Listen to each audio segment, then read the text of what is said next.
I found out why my father never let me touch the family business after he died. My father was known as a hard man to please. That's how people explained everything about him. His distance, his criticism, the way praise always seemed just out of reach. If you asked anyone in our community, they'd say the same thing. He just had high standards. I spent most of my life trying to meet them. He owned a medium-sized business that everyone assumed I would take over one day. I was his only child. I grew up around it. I knew the people, the routines, the language of it all. From the outside, it looked like a clear path. But my father never let me fully in. I worked there, yes, but always on the edges. Admin work, support roles, things that mattered but never led anywhere. When I asked questions about the bigger picture, he'd deflect. Say I was too young, too idealistic, that I didn't understand how things really worked yet. Years passed. I watched employees who started after me move into leadership roles. I watched my father trust outsiders with decisions he never trusted me with. Every time I brought it up, he'd say the same thing. I'm protecting you.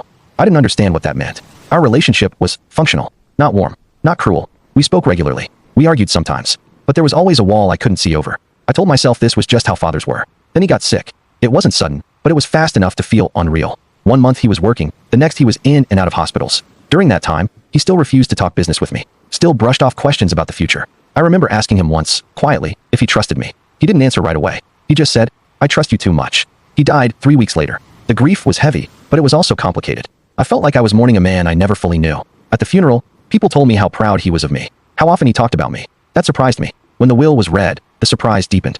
I inherited the business. Not jointly, not in partnership, completely. People congratulated me, told me he must have been preparing me all along, that everything made sense now. It didn't feel like that. When I started going through his office, his files, his emails, I found things I wasn't prepared for. Old correspondence, legal documents, settlements, names I didn't recognize, deals that never made it into the official records, quiet payments to make things disappear. My father hadn't just been strict. He'd been protecting me from knowing who he really was. The deeper I looked, the clearer it became. The business had survived not just because of smart decisions, but because of compromises I wouldn't have agreed to. Shortcuts, ethical gray areas, things that could have destroyed me if my name had been attached too early. That's why he kept me out. Not because he didn't trust me, because he did. There was a letter tucked into a drawer I almost missed. Handwritten, dated 2 years before he got sick. He wrote that he wanted me to inherit something clean, that he knew I wouldn't survive becoming the kind of person he had to be to keep the business alive, that his job, as he saw it, was to carry that weight so I wouldn't have to. I sat on the floor of his office and cried harder than I had at the funeral. I shut down parts of the business within my first year, ended relationships that made my stomach turn, lost money, lost people,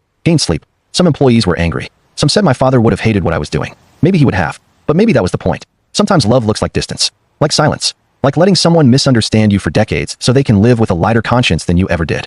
I don't excuse everything my father did, but I finally understand him, and understanding him changed the way I understand myself. Thank you for watching. Check out my channel for more stories like this. Please subscribe, like, comment, and share. Midnight Tea Stories.